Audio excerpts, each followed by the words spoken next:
Shalom, selamat pagi Bapak, Ibu, serta saudara-saudari.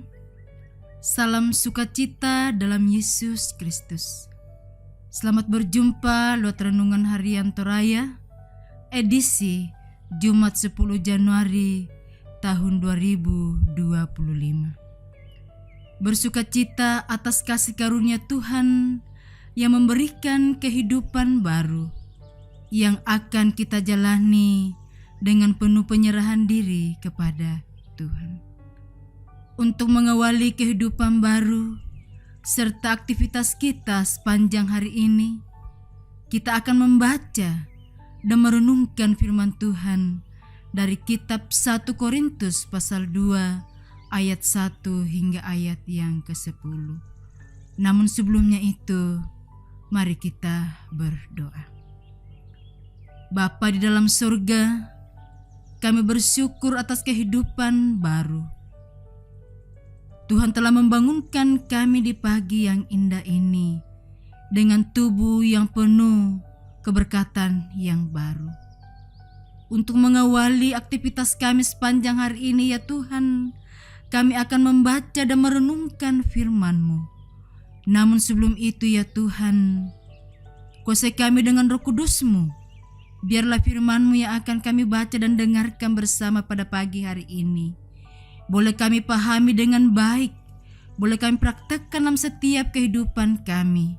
Terlebih jauh ya Tuhan, kami pakai tetap setia memuji memuliakan Tuhan. Karena itu berfirmanlah kepada kami semua, karena sesungguhnya kami sudah siap mendengarkan firman-Mu.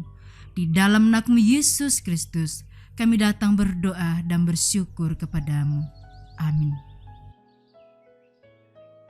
Firman Tuhan yang akan kita baca pada pagi hari ini terdapat dalam 1 Korintus pasal 2. Kita akan baca ayat 1 hingga ayat yang ke-10 berbunyi demikian. Demikianlah pula ketika aku datang kepadamu, saudara-saudara, aku tidak datang dengan kata-kata yang indah atau dengan hikmat untuk menyampaikan kesaksian Allah kepada kamu. Sebab aku telah memutuskan untuk tidak mengetahui apa-apa di antara kamu selain Yesus Kristus, yaitu Dia yang disalibkan. Aku juga telah datang kepadamu dalam kelemahan dan dengan sangat takut dan dengan gentar. Baik keperkataanku maupun pemberitahuanku tidak kusampaikan dengan kata-kata hikmat yang meyakinkan, tetapi dengan keyakinan akan kekuatan roh, supaya iman kamu jangan bergantung pada hikmat manusia, tetapi kepada kekuatan Allah. Sungguh pun demikian kami memberitakan hikmat di kalangan mereka yang telah matang, yaitu hikmat yang bukan dari dunia ini dan yang bukan dari penguasa-penguasa dunia ini, yaitu penguasa-penguasa yang akan ditiadakan. Tetapi yang kami beritakan ialah hikmat Allah yang bersembunyi dan rahasia yang sebelum dunia dijadikan telah disediakan Allah bagi kemuliaan kita. Tidak ada dari penguasa dunia ini yang mengenalnya, sebab kalau sekiranya mereka mengenalnya, mereka tidak menyalibkan Tuhan yang mulia. Tetapi seperti ada tertulis, apa yang tidak pernah dilihat oleh mata dan tidak pernah didengar oleh telinga dan yang tidak pernah timbul di dalam hati manusia, semua yang disediakan Allah untuk mereka yang mengasihi Dia. Karena kepada kita Allah telah menyatakan oleh Roh, sebab Roh menyelidiki segala sesuatu, bahkan hal-hal yang tersembunyi dalam diri Allah. Demikianlah firman Tuhan. Amin. Bapak, Ibu, serta saudara-saudara yang kasih dalam Yesus Kristus, dari pembacaan kita 1 Korintus 2 ayat 1 hingga ayat yang ke-10 diberi satu tema, berharap pada kekuatan Tuhan, atau dalam bahasa Toraja, tontong uranuan kamatotoranna puang. Bapak, Ibu, serta saudara-saudara yang kasih dalam Yesus Kristus, hidup yang bergantung adalah realitas manusia.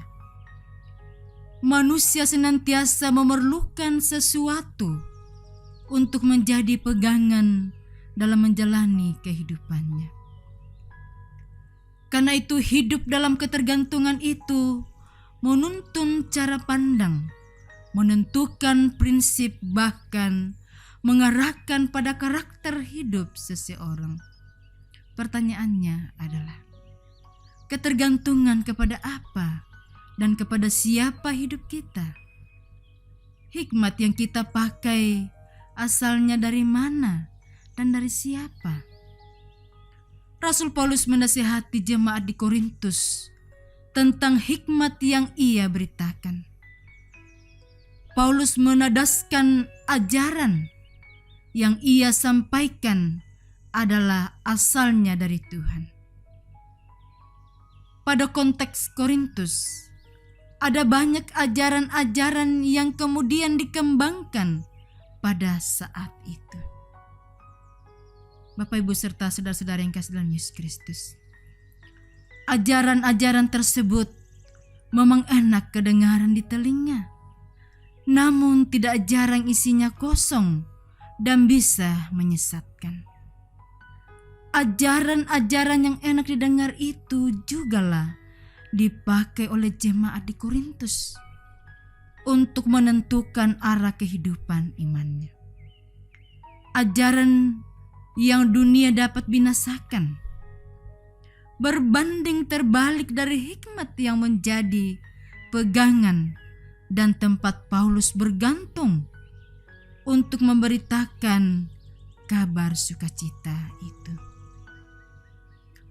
Paulus mau mengajak jemaat di Korintus dan tentu kepada kita saat ini untuk selalu bergantung pada kekuatan hikmat Tuhan. Saudara-saudari, dalam menjalani kehidupan ini tidak mesti bergantung pada hikmat manusia.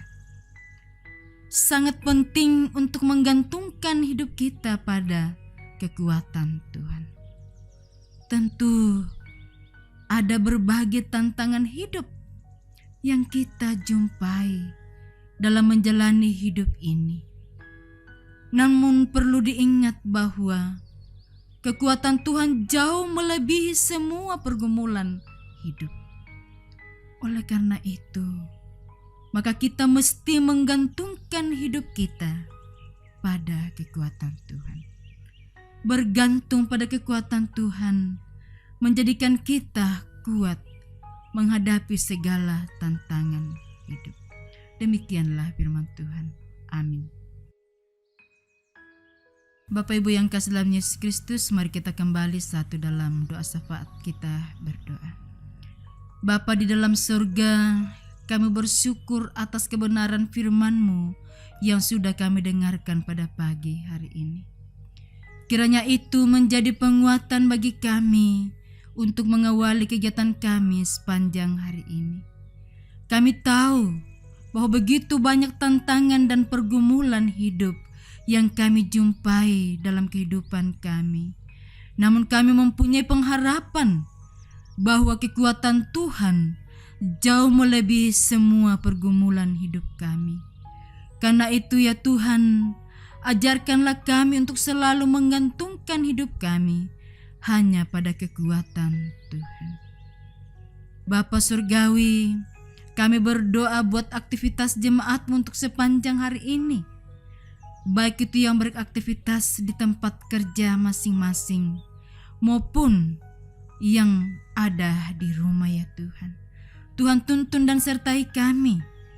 Biarlah tugas tanggung jawab kami melalui pekerjaan yang Tuhan anugerahkan itu boleh kami lakukan dengan penuh sukacita demi kemuliaan Tuhan. Kami juga berdoa ya Tuhan, berkati jemaat-Mu dalam setiap keluarga mereka, di dalam pekerjaan mereka, di dalam kesibukan mereka. Tuhan sertai kami. Khususnya Tuhan untuk menjalani kehidupan untuk sepanjang tahun anugerah Tuhan di tahun 2025 ini. Kami juga berdoa ya Tuhan buat anak-anak sidang jemaat-Mu dalam pertumbuhan dan dalam pendidikan di jenjangnya masing-masing. Baik yang ada di kota Balikpapan maupun di luar kota Balikpapan. Cara khusus ya Tuhan bahwa minggu-minggu ini anak-anak sidang jemaat-Mu kembali beraktivitas melalui pelajaran mereka atau kembali menjalankan tugas sebagai pelajar ya Tuhan. Tuhan berkati anak-anak-Mu semua agar mereka boleh menjalani, mereka boleh mengangkat tugas tanggung jawabnya sebagai pelajar ya Tuhan. Kami juga berdoa buat sidang jemaat-Mu yang dalam kelemahan tubuh, baik itu yang sedang mendapatkan perawatan di rumah maupun yang sedang mendapatkan perawatan di rumah sakit.